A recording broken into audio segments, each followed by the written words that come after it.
Hi అందరికీ నమస్కారం. మీరు చూస్తున్నారు మాధవ్ కృష్ణ యూట్యూబ్ ఛానల్. ఈరోజు మనం ఈ వీడియోలో వచ్చి కొత్త రకం టమాటో వెరైటీని అయితే చూడబోతున్నామండి. మీరు చూస్తున్న టమాటో తోట వచ్చి టోటల్ 38 రోజుల వయసు గల టమాటా తోట. వజ్రా సీడ్ అండి. సాహో అయితే మనం నాటలేదు. దానికి ప్రధాన కారణం ఈ 5 నెలల తర్వాత ప్లాంటేషన్ చేసిన టమాటాలు అయితే సాహోలు అయితే వైరస్ అన్నది వస్తుంది. గత 2 సంవత్సరాలకి అయితే మనము ఇబ్బంది ఫేస్ చేస్తున్నాం. లాస్ట్ ఇయర్ అయితే ట్రయల్ కింద సాహోతో పాటు వజ్రా అన్నది వేయడం జరిగింది 5 నెలల్లో. అప్పుడైతే మనకి సాహో అన్నది కంప్లీట్గా వైరస్ అన్నది రావడం జరిగింది. వజ్రాలో లైట్గా అక్కడక్కడ వైరస్ అయితే వచ్చింది, కానీ కొద్ది మొత్తంలో అయితే పంట నిలదొక్కోగలిగింది. దిగుబడి బాగుంది. కాయ క్వాలిటీ అంతా సేమ్ సాహో ఉన్నట్టే ఉంది.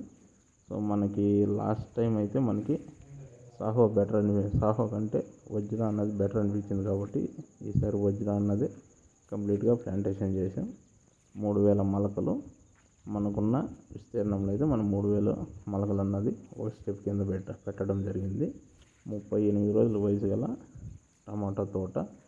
ఇంకా అలాగే రానున్న రోజుల్లో వజ్రా సీడ్ ఎలా ఉండబోతుంది, కాయ క్వాలిటీ ఎలా ఉండబోతుంది, రోగాలకు తట్టుకుంటుందా లేదా, పంట ఏ విధంగా వస్తుంది అన్నది అప్డేట్ అయితే ఇస్తాను. ఏ విత్తనం నాటుకోవాలి అన్నది రైతు యొక్క అవగాహన. మనమైతే లాస్ట్ టైం ట్రయల్ చేసాం కాబట్టి ఈసారి వజ్రా అన్నది నాటడం జరిగింది. మా పక్కనే సాహో నాటిన టమాటా తోటలో అయితే కొద్ది మొత్తంలో అయితే వైరస్ అన్నది అటాక్ అయింది. బూడిద రోగం అయితే చాలా ఎక్కువ ఉంది. పూత డ్రాప్ ఎక్కువ ఉంది ఇప్పుడున్న ప్రస్తుతం క్లైమేట్కి. ఇదైతే చూడొచ్చు. ఈ తోటకు అని బూడిద రోగం అన్నది కొద్ది మొత్తంలో అటాక్ అయింది, కానీ మనం చేసిన స్ప్రేలతో అయితే కంట్రోల్ అయింది.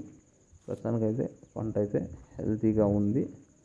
ఇది సాహో లాగా అయితే సైడ్ బ్రాంచ్లు అయితే పెద్దగా రాలేదండి. కాకపోతే ఇది మొలక అన్నదే బాగా స్ట్రాంగ్గా పొడవుగా పెరుగుతుంది. సో బ్రాంచెస్ అన్నది ఇప్పుడు వస్తుంది.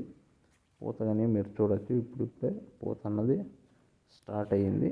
ప్రస్తుతానికైతే బాగుంది. చూద్దాం ముందుకు ఏ విధంగా ఉంటుంది అని. ఏ విత్తనం నాటుకోవాలన్నది రైతు ఇష్టం అండి.